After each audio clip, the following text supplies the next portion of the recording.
សួស្តីបងប្អូនថ្ងៃនេះយើងមករៀនពីការផលិតជីកំប៉ុស្តទឹកដែលស្ថិតនៅចំពុកទី5ជីវវិទ្យាក្នុងវិស័យកសិកម្មមេរៀនទី1ជីសម្ភារៈដែលយើងត្រូវផលិតជីកំប៉ុស្តទឹករួមមានដូចជា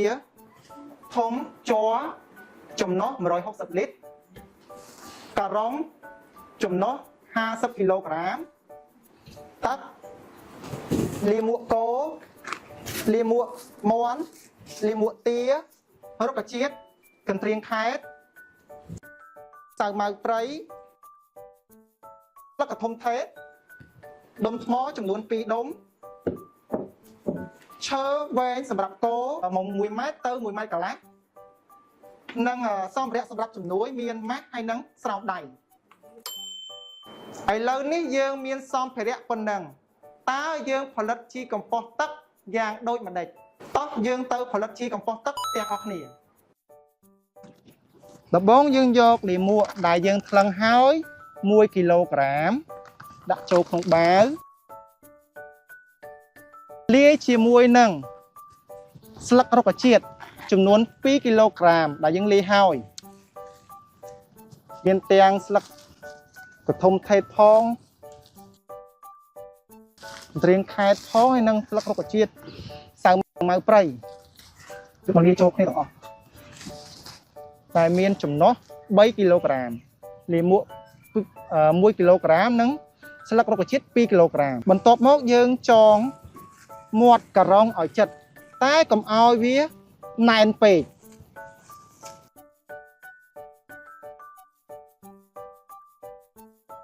ហើយយើងយកមកដាក់នៅក្នុងធុងជ័រដែលមានចំណុះ160លីត្រហើយយើងយកដុំថ្មមកសង្កត់នៅលើការ៉ុងបន្ទាប់មកយើងត្រូវចាក់ទឹកដែលមានចំណុះ20ដងនៃជីសរុបទាំងអស់នៅក្នុងធុងមានជី3គីឡូអញ្ចឹងយើងត្រូវចាក់ទឹក60លីត្រ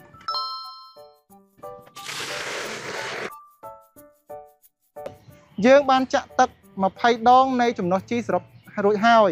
ឥឡូវយើងគ្របគម្របឲ្យជិតធុងជីនេះគ្របទុករយៈពេល3សប្តាហ៍តែប្អូនត្រូវតែមកកូរមួយថ្ងៃឲ្យបាន2ដងឥឡូវនេះលោកគ្រូប្រាប់ពីរបៀបកូរបើកមក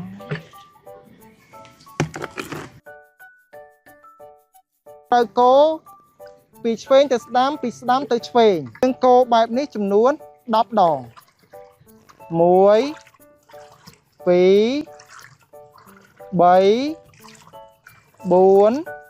5 6 7 8 9 10បន្ទាប់មកយើងគ្របគម្របឲ្យជិតក្នុងកំឡុងពេល3សប្តាហ៍នេះបើទឹកជីឈប់ស្អុយ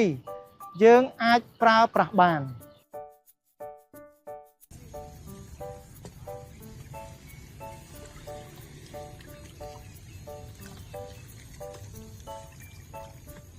ហើយរបៀបប្រើប្រាស់ទឹកជីយើងនឹងសិក្សាក្រោយទៀត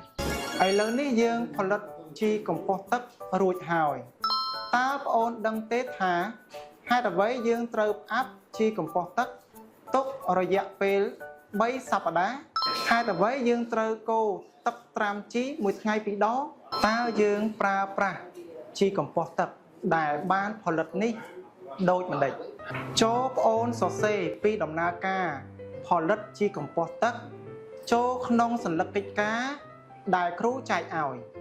សូមអរគុណជួបគ្នានៅវីដេអូក្រោយៗទៀត